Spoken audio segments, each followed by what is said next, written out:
Hai guys, apa kabar? Semoga kalian sehat dan sukses selalu dimanapun kalian berada. Teman-teman, kejuaraan Global Chess.com 2022 dimulai tadi malam, waktu Indonesia Barat.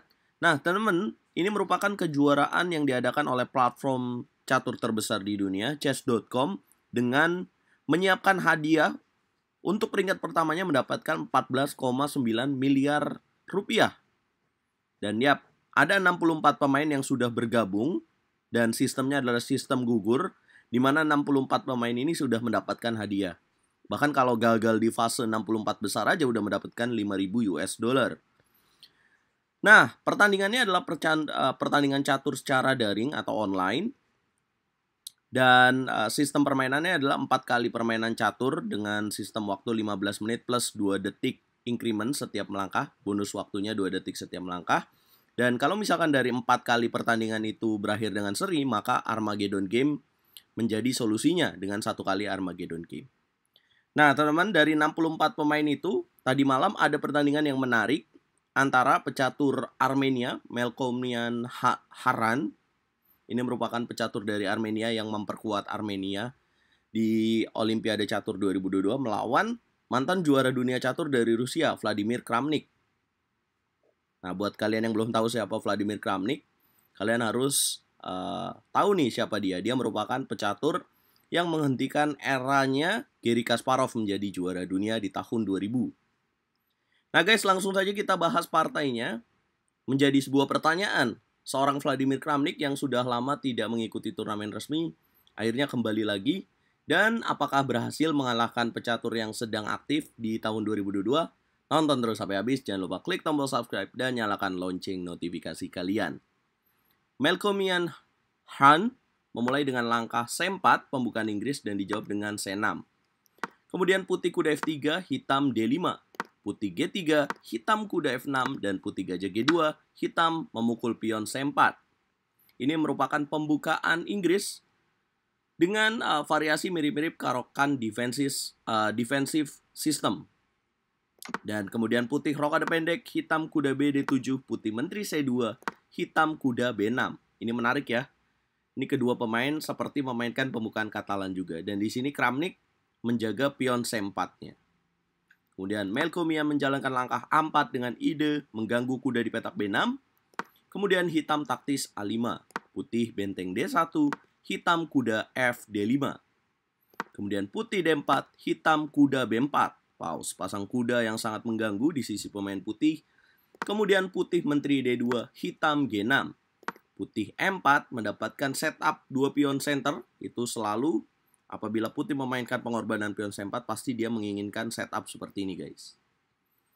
Hitam gajah G4, putih menteri E2, hitam gajah G7, putih gajah E3, hitam rokade pendek.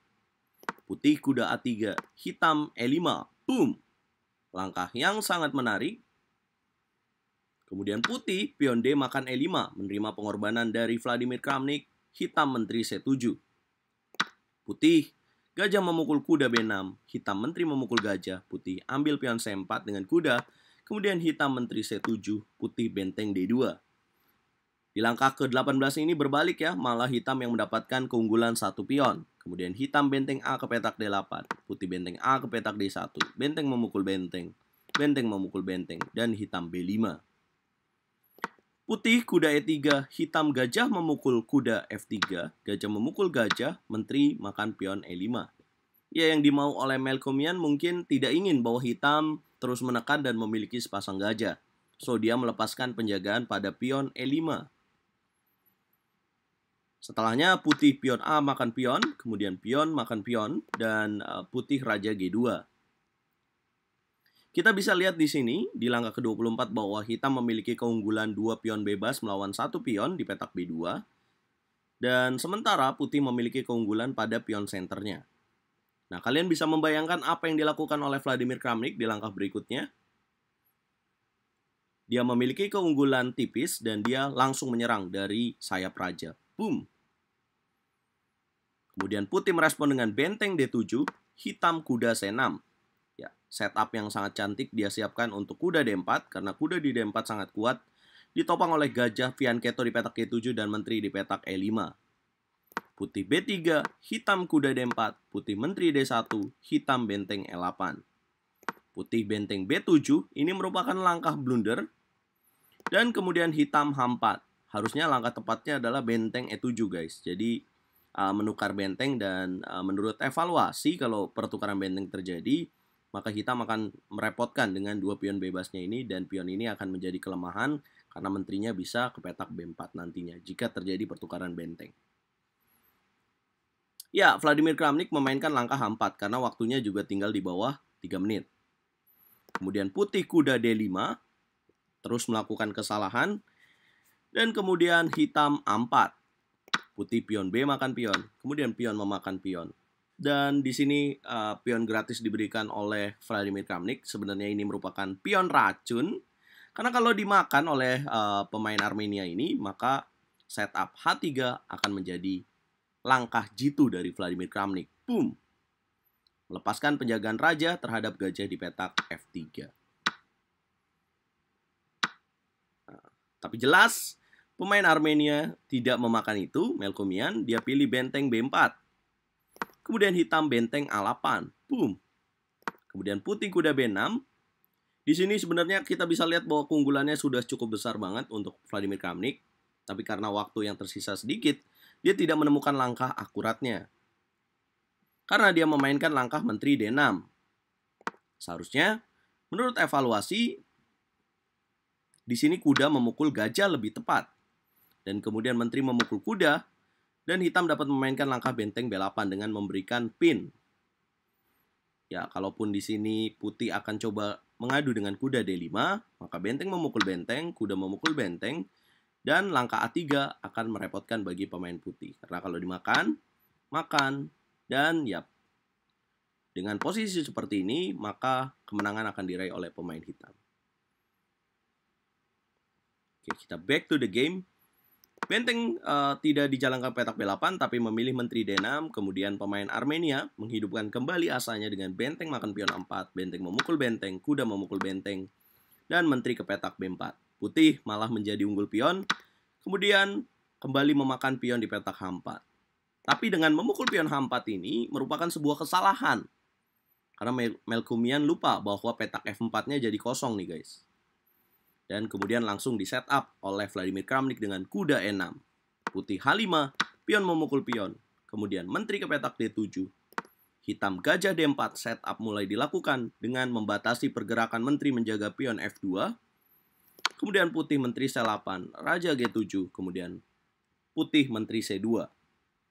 Vladimir Kramnik menteri E1, putih kuda B2. Teman-teman, bisakah kalian tebak apa langkah mematikan dari pemain hitam yang bisa dilakukan dalam posisi ini? Bisakah kalian lihat 5 langkah mat ke depan? Congratulations! Tinggal waktu 48 detik, Vladimir Kramnik menemukan langkah kuda F4. Boom! Raja terpaksa ke petak G3. Hitam gajah ke petak E5. Sebenarnya lebih cepat dengan menteri ke petak G1. Gajah ke petak E5, putih kuda C4 mengganggu gajah, dan setup menteri G1, boom, raja ke petak A4, gajah ke petak F6, skakmat tercipta.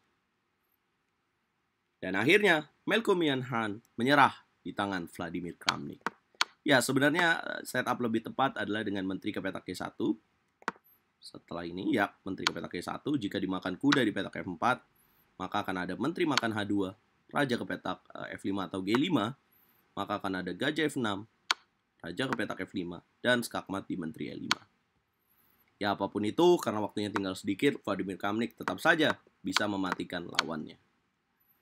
Dan akhirnya memang dari 4 game ini, Vladimir Kramnik memenangkan pertandingan melawan pecatur Armenia yang baru saja membawa Armenia menjadi runner-up di Olimpiade Catur 2022.